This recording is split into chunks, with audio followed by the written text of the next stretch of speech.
Polícia Federal que investiga um grupo suspeito de crimes ambientais, de corrupção e de lavagem de dinheiro.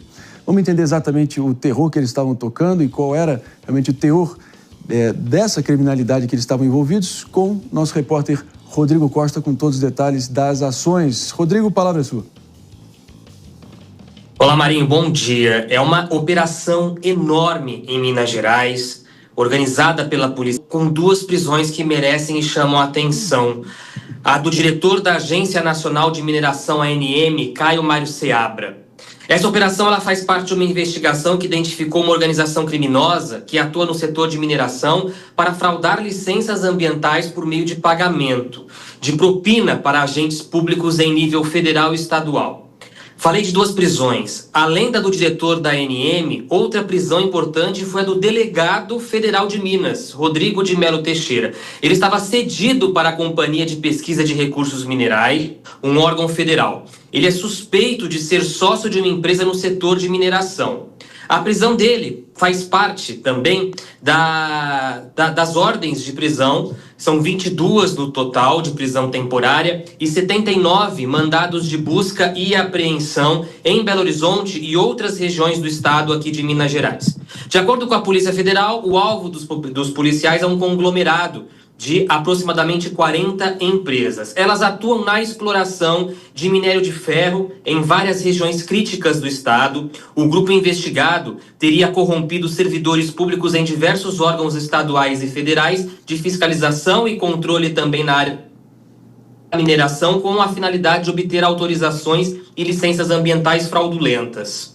Essas autorizações elas eram utilizadas para usurpar, explorar irregularmente minério de ferro, portanto, incluindo locais tombados, próximos a áreas de preservação, com graves consequências ambientais e elevado risco de desastre social e também humano.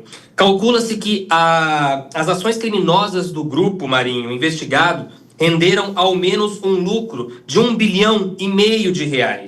A investigação identificou também projetos em andamento vinculados à organização criminosa com potencial econômico de R$18 bilhões. É uma enorme quantia de dinheiro. Os investigados, eles poderão responder por crimes ambientais, usurpação de bens da União, corrupção ativa, passiva, organização criminosa, lavagem de dinheiro e embaraçamento à investigação de organização criminosa. A gente tem aqui só uma nota rápida da ANM, que é a Agência Nacional de Mineração, que disse que tomou conhecimento pela empresa da operação da Polícia Federal, que até o momento não houve comunicação oficial com a agência sobre eventuais medidas envolvendo servidores ou dirigentes. O que eu já ouvi de história cabeluda envolvendo a Agência Nacional de Mineração não está escrito. De qualquer forma, sendo responsável, benefício da dúvida, direito à ampla defesa ao contraditório, devido processo legal, antes fosse todos tão igualmente piedosos assim no tratamento antes de partir para julgamento. Mas vamos fazer o certo aqui, pelo menos por enquanto, e antes de analisar esse caso, porque é impressionante, né? Semana após semana, casos nos montantes assim bilionários, umas cifras assim colossais, assustadoras, que mostra realmente como esse país, por trás de tanta beleza, esconde tanta podridão. Rodrigo, obrigado.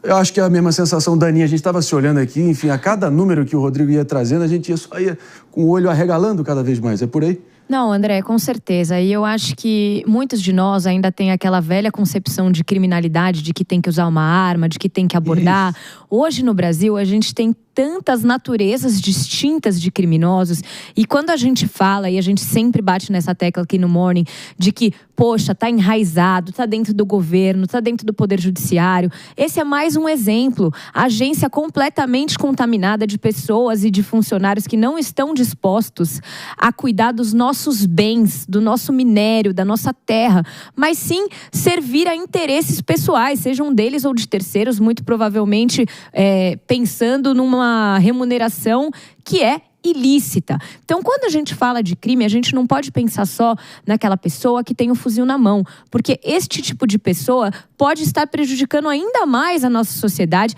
e traz a sensação tão abominável que a gente tem de impunidade. Porque quando a gente fala de crimes não violentos, a gente fala de penas que são muito baixas, de pessoas que provavelmente nem chegarão a cumprir pena num regime fechado, se é que elas vão ser condenadas. Então a gente precisa avaliar o nosso sistema penal, o nosso sistema punitivo também sob esse aspecto, de que crimes que não envolvem violência podem ser igualmente graves e devem ser punidos com a necessária firmeza, que hoje a gente não tem.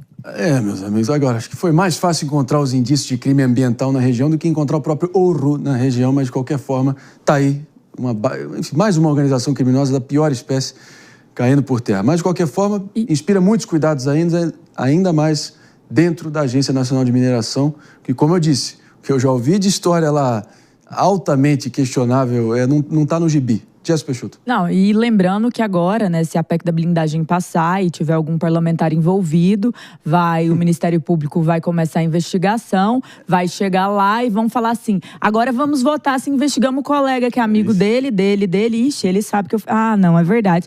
E isso não vai jamais se transformar em um processo criminal, ele nunca será réu. Então, as consequências, eu vou fazer questão de lembrar o programa inteiro delas. E a PEC ainda abre a brecha para blindar presidente de partido, né? Então é aquela coisa, se o amigo tá complicado e não tem mandato, bota ele como dirigente partidário para entrar na farra também. É uma esculhambação, né? A gente tá vendo, esse é um tema primeiro de polícia, que precisa ter toda investigação devido ao processo legal, mas também precisa nos levar a um debate sobre normas de compliance, de integridade, de como que pessoas que ocupam cargos em agências de governo, como a Agência Reguladora da Mineração, que precisam se submeter a normas de conduta exemplares, que coloquem limites e regulação muito clara sobre qual é o tipo de relacionamento que o regulador pode ter com alguém que é do setor, com alguém que vai precisar de uma licença da agência reguladora para poder operar aquela empresa, com alguém que tem que ser fiscalizado. Então o fiscal não pode ser amigo do fiscalizado. Não, eu vou até além. Não é sobre amizade só, é sobre presentes, é sobre viagens, é sobre compliance formal. E muito mais que isso. No voto ali, que ninguém esquece, o belíssimo voto do ministro Fux, ele fala sobre a corrupção ser um golpe no Brasil. E a corrupção é um golpe todos os dias no Brasil. Veja essa notícia. É um caso em que há um bloqueio de 1,5 B. B de quê? B de baiacu, de bananada. Exatamente. Exato, um bilhão. Então nós estamos falando de um montante muito grande, de vários casos, escândalo do INSS, é tanta coisa. E pensa que quando você escutar corrupção, não pense que é o dinheiro do Estado. Pense que é o seu dinheiro. Estão te roubando. E esse é o maior golpe que acontece na história do Brasil. A eterna presente corrupção. Nesse caso aqui, né, pelo amor de Deus, fora que a manchete em si, quando eu estava me preparando para entender exatamente o que tinha pegado aí, mais um daqueles casos que mostrou onde tem fumaça, tinha fogo de fato, ou manchete trava-língua de uma figa, né, pelo amor de Deus. Só um segundinho aqui, pelo amor de Deus, só um segundo, achando aqui, agora... Sim, né, parece uma trava-língua que eu estava falando, pessoal. A PF prendeu o diretor nacional de mineração em Minas Gerais, acusado de fraudar licenças ambientais para mineração na capital mineira. Pelo amor de Deus, mas tá aí, é o que aconteceu. 11h29.